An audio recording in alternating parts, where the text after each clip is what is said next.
vocês têm que parar de delegar a felicidade de vocês para outra pessoa. O filho de vocês percebe se vocês estão felizes ou não. Quando a gente fala da primeira infância, principalmente, eu já falei para algumas pessoas que já acompanharam outras lives de uma linguagem não verbal.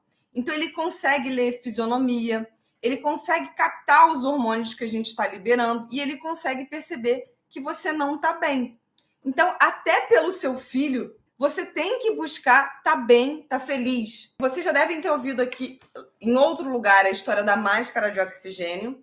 Então, o que na aeronave o piloto fala? Quando as máscaras caírem, coloca primeiro em você, senão você não vai conseguir colocar no seu filho. Você vai desmaiar. E para ficar bem claro como é que funciona isso no dia a dia de vocês, eu vou trazer aqui a síndrome do papel molhado. Não sei se vocês já ouviram falar sobre isso. A síndrome do papel molhado é assim: a gente vai no shopping e aí o nosso filho lava a mão e quer secar a mão. Só que eles ainda não alcançam, certo? Aí a gente pega o papel primeiro para eles, dá para eles e depois a gente pega o papel para a gente secar a mão. Só que o que aconteceu com o papel? Quando você pegou o papel, você está entregando para ele sempre papel molhado.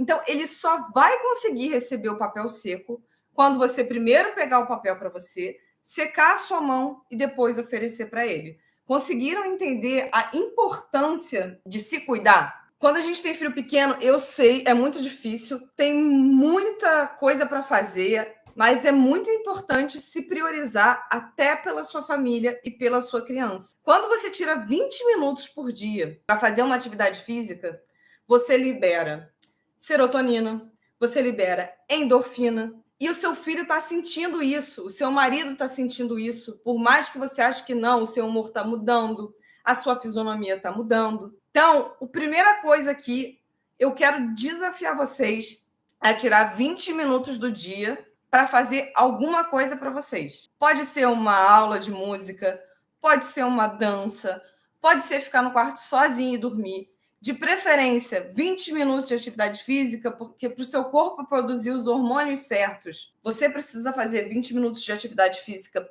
para reduzir o estresse. Então, esse é o primeiro desafio que eu proponho para vocês. Vocês topam? Eu sei que muitas ferramentas que eu trago aqui, vocês não dão muito valor, mas são coisas que têm um impacto tão grande na vida de vocês, vocês não têm noção. Para vocês terem uma noção do que eu estou falando aqui, eu sou uma pessoa que gosta de ter o controle de tudo. Eu tenho uma dificuldade grande em delegar.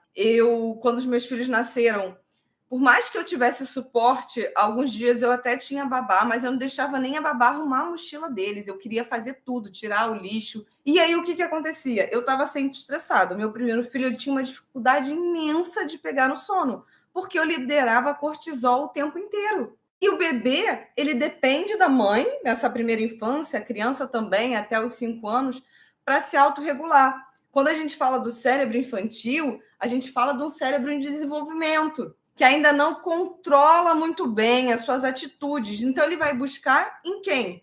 Ele vai buscar no porto seguro. Por isso que vocês podem ter visto muitos vídeos na internet de um bebê que está chorando muito, e aí outra pessoa pega e o bebê se acalma. Vocês já viram um vídeo assim? Por isso. Ele sentiu que a outra pessoa está calma e ele não está correndo perigo.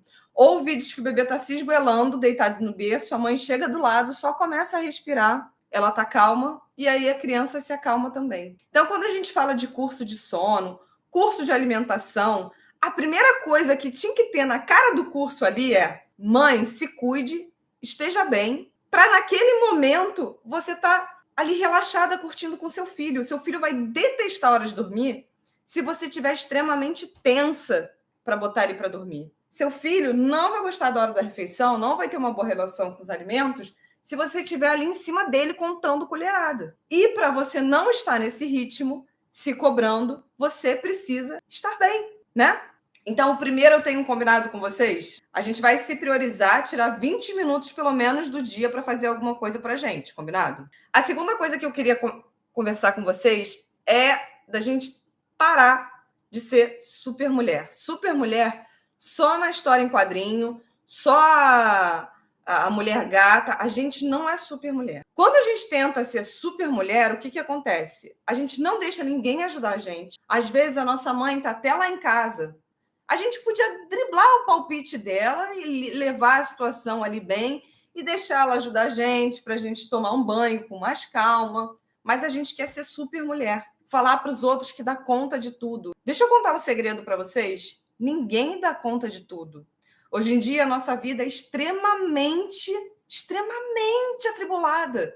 A gente tem que fazer 1 milhão de coisas. Então, quem fala para vocês que dá conta de tudo, ou tem um arsenal de funcionários em casa, uma super rede de apoio e aceita ajuda, ou ela não dá conta, ela é um cobertor curto, igual acontece aqui em casa. Então, de vez em quando eu paro e falo: opa, meu marido precisa de atenção, vou dar atenção para ele, até por causa dos meus filhos, porque os meus filhos precisam ver um relacionamento saudável dentro de casa. E se eu não der atenção nenhuma para o meu marido, as coisas vão cair. Às vezes eu não consigo dar muita atenção para os meninos, eu estou mais dedicada ao trabalho. Se eu não me dedicar ao trabalho, eu não vou me sentir bem, eu não vou sentir que eu tenho um projeto e as coisas vão desandar. Então, eu estou sempre tentando equilibrar tudo e eu não equilibro tudo. Então, a gente tem que assumir isso pra gente. Eu me esforço, eu vou tentar equilibrar todos os pratinhos, mas nem sempre eu vou conseguir. E quando eu comecei a pedir ajuda para o meu marido e para as pessoas que estavam em volta de mim, foi libertador. Porque se as crianças tinham uma noite péssima, eu chegava e falava: gente, preciso de ajuda. Júnior, tira meia hora que seja para ficar com eles de manhã. Eu preciso dormir agora, senão eu não vou funcionar durante o dia.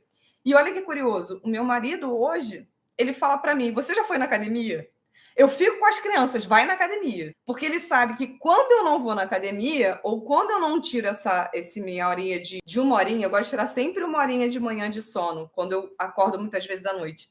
Ele sabe que meu dia não vai ser legal, que eu vou dar patada. A gente é um ser humano. A gente começa a liberar muito cortisol, o nosso corpo dá sinal de alerta. Aí não adianta o marido chegar no fim da noite e falar: poxa, você vive estressada. Claro, né? Então a gente tem que deixar os outros ajudarem a gente e pedir ajuda.